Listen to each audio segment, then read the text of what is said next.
Bienvenue dans Crunch Time. Qu'il s'agisse de définir un métier ou d'expliquer un terme technique, grâce à Crunch Time, les mots du développement de jeux vidéo n'auront plus de secret pour vous. Nous recevons aujourd'hui dans l'émission un invité prestigieux qui va nous expliquer le secret du métier de directeur artistique. Bonjour, je m'appelle Alexis Briclot, je travaille dans l'image, actuellement sur les concepts des films Marvel. Mais je suis aussi un des fondateurs du studio Dontnod Entertainment, qui a produit par le passé Remember Me et plus récemment Life is Strange. J'ai opéré dans ce studio plusieurs années en tant que directeur artistique et je vais vous parler de ce en quoi ça consiste.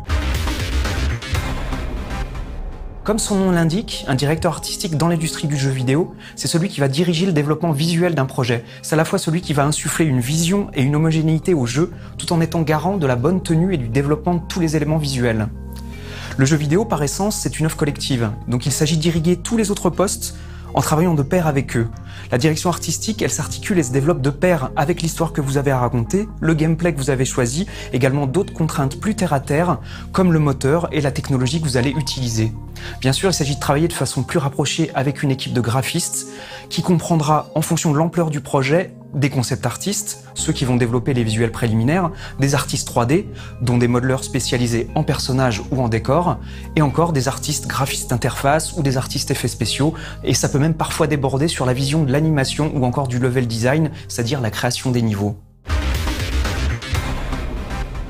Dans certains cas comme le mien, la fonction de directeur artistique a également débordé du cadre de la production pure et dure du jeu, et a consisté également à se focaliser aussi sur la communication du jeu lui-même, c'est-à-dire le marketing, la boîte, les trailers, des teasers, des visuels promos, ou encore poser à plat la charte graphique dans un document clair qui sera utilisé par tous les gens qui vont devoir travailler sur la promotion du jeu. De fait, on pourra dire que ce poste nécessite de jongler entre talent artistique, inspiration et gestion des contraintes. Concernant la vision, il s'agit d'avoir des goûts sûrs, ou alors de faire semblant, et d'emmener une équipe dans la même direction. Personnellement, je vois ça comme atteindre un objectif, c'est-à-dire gravir la montagne et se dire que notre jeu doit être le plus réussi possible, le plus impressionnant, le plus beau, et tout donner pour y arriver. Ça nécessite une solide culture générale, et plus particulièrement une bonne culture artistique. Je parle là de l'histoire de l'art, de typographie, de graphisme, de photographie, de cinéma, d'illustration, de concept, de bande dessinée, et quoi sais-je encore. Une petite note aux aspirants. Plus vous emmagasinez d'informations et de connaissances, plus vous serez à même de solutionner avec brio n'importe quel défi. Aussi, restez curieux. En gros, comme rien ne se crée ex nihilo, la faculté qui vous sera la plus précieuse, c'est d'emmagasiner un maximum de références, de vous les approprier complètement et ensuite de les régurgiter en faisant votre propre tambouille.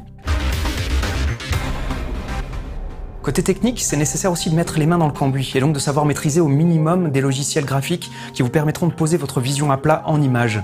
Guider ces équipes par l'exemple, ça reste toujours une des options les plus efficaces. Certains directeurs artistiques sont plus portés sur la technique et les outils, d'autres plus sur la partie purement artistique. Pour moi, les deux sont des options viables.